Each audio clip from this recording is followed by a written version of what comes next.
হাদিসে শবে বরাত নামে কোনো শব্দ নাই, এক নম্বর কথা। কি নাই ভাই? শবে বরাত নামে কোনো শব্দ নেই। আছে লাইলাতুন নিসফুম মিনাশ শাবান, শাবান মাসের মধ্য রজনী। শাবান মাসের মধ্য রজনী। শাবান মাস কি? উত্তর, নবী সাল্লাল্লাহু আলাইহি ওয়াসাল্লাম রমজান মাসের পর যে মাসে রোজা রাখতে বেশি গুরুত্ব দিয়েছেন তার নাম শাবান। আমার সাথে বলেন, শাবান মাস কি? নবী সাল্লাল্লাহু আলাইহি ওয়াসাল্লাম রমজানের পরে যে মাসে রোজা রাখতে খুব বেশি গুরুত্ব দিয়েছেন তার নাম শাবান। আয়েশা রাদিয়াল্লাহু আনহা তিনি বলতেন যে শাবান মাস আসলে নবী সাল্লাল্লাহু আলাইহি ওয়াসাল্লাম এত বেশি বেশি রোজা রাখতেন যে মনে হতো তিনি রোজা ছাড়বেনই না, সারা মাস রেখে ফেলবেন।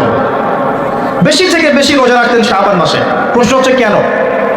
উত্তর, এমনিতে এই মাসটা বরকতময় এবং এই মাসে আল্লাহ পাক তার রহমতে বিপুল সংখ্যক মানুষকে জাহান্নাম থেকে মুক্তি দান করেন। সুবহানাল্লাহ। নবী সাল্লাল্লাহু আলাইহি ওয়াসাল্লাম এই মাসকে তাজিম করতেন। এই মাসের সম্মানার্থে, এই মাসে আল্লাহর রহমত বরকতের স্বার্থে নবী করিম সাল্লাল্লাহু আলাইহি ওয়াসাল্লাম এই মাসে বেশি বেশি রোজা রেখেছেন। সুন্নত কি শিখলাম? শাবান মাসে বেশি বেশি রোজা রাখা সুন্নত। একটা কি পেলাম ভাই? শাবান মাসে বেশি বেশি রোজা রাখা সুন্নত।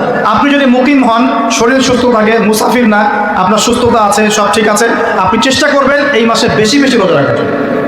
পারা যাবে ইনশাআল্লাহ। এটা নবীর সুন্নত হবে। আরেকটা হাদিস মাথায় নিয়ে না, আজকে সারা ওয়াজ ভুলে গেলে এই ওয়াজটা ভুলে না।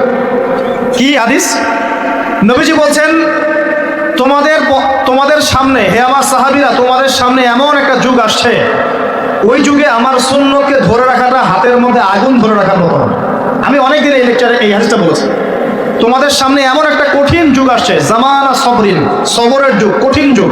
ওই যুগে ঈমান ধরে রাখা, নামাজ সুন্নতের উপর থাকা হাতে আগুন ধরে রাখার মতো হবে। ওই যুগে যদি তোমরা আমার একটা সুন্নতকে জীবিত করতে পারো, সমাজে একটা সুন্নত মরে গেছে, ওটাকে আবার জীবিত করতে পারো, তাহলে 50 জন শহীদ সাহাবীর নেকি পাবে। আচ্ছা, বুঝলেন? শুধু নেকি না, আপনি 50 জন শহীদ সাহাবীর নেকি পাবেন যখন চলমান সমাজে একটা সুন্নত মিটে গেছে, নাই, মানুষ আমল করছে না, কিন্তু আপনি সেটাকে জীবিত করলেন। পারা যাবে ইনশাল্লাহ। একটা দেখাচ্ছি, যেমন সাহাবীদের যুগে মানুষ মসজিদে ঢুকলে কি করতো জানেন? আগে 2 রাকাত নামাজ পড়তো। কি করতো? মসজিদে ঢুকেই, ওযু অবস্থায় মসজিদে ঢুকেই তারা বসতেন না। আগে 2 রাকাত নামাজ পড়তেন, দুখুলুল মসজিদ বা তাহিয়াতুল মসজিদ, তারপরে বসতেন। আর নবীজি বলেছেন কিয়ামতের আগে আগে এই দুখুলুল মসজিদ, তাহিয়াতুল মসজিদ, এই নামাজটা উঠে যাবে। উঠে যাচ্ছে না আস্তে আস্তে। মসজিদে ঢুকলে মানুষ ধাপ করে বসে পড়ে, তাই না? মানুষ ভুলেই গেছে না সুন্নত। এখন আপনি যদি এই সুন্নতটাকে আবার জীবিত করতে পারেন, ইনশাল্লাহ 50 জন শহীদ সাহাবীর নেকি পাবেন।